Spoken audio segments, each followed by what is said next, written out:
بسم اللہ الرحمن الرحیم صلوا علی الحبیب صلی اللہ تعالی علی محمد۔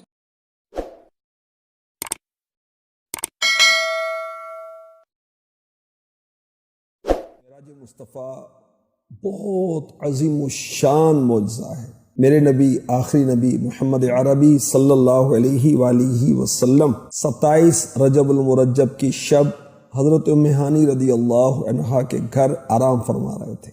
جبریل امی علیہ السلام گھر کی چھت شک کر کے حاضر ہوتے ہیں، اللہ کے حکم سے حضور کو بڑے ادب سے جگاتے ہیں، مسجد الحرام میں حتیم میں لاتے ہیں۔ اب سفر شروع ہوتا ہے مسجد الحرام سے مسجد اقصی کا، بیت المقدس۔ وہاں میرے نبی صلی اللہ علیہ وسلم نے سارے نبیوں کی امامت فرمائی، اور وہاں سے پھر عروج فرمایا، آسمانوں کی سیر فرمائی۔ ہر آسمان پر مختلف نبیوں نے میرے نبی کو مرحبا کہا، ملاقات کا شرف حاصل کیا، اور سدرۃ المنتہا پر پہنچے۔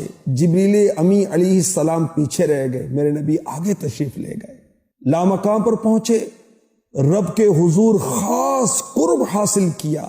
اللہ تعالیٰ نے ہم کلامی کا شرف عطا فرمایا۔ اللہ پاک نے اپنے محبوب کو دیدار کرایا، جاگتی آنکھوں سے، سر کی آنکھوں سے، سبحان اللہ، اور خاص وحی فرمائی۔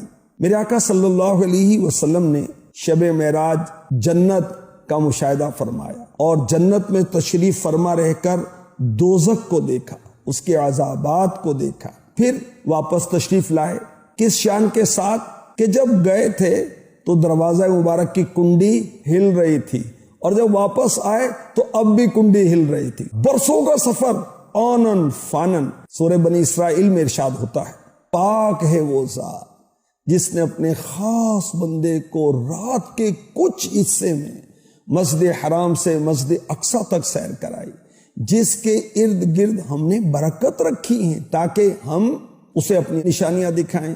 بے شک وہی سننے والا دیکھنے والا ہے۔ بیت اللہ شریف، مسجد الحرام سے بیت المقدس تک جسمانی معراج، یہ ہے قطعی، یقینی، قرآنی۔ جو انکار کرے گا کافر ہو جائے گا۔ بیت المقدس سے آسمان بلکہ لامکان تک کی معراج، اگر اس لیے انکار کرتا ہے کہ آسمان کے پھٹنے کو ناممکن جانتا ہے تو مفتی احمد یار خان نعیمی نے لکھا کہ کافر ہے، کہ اس میں آیات قرآنیہ کا انکار ہے، ورنہ گمراہ ہے۔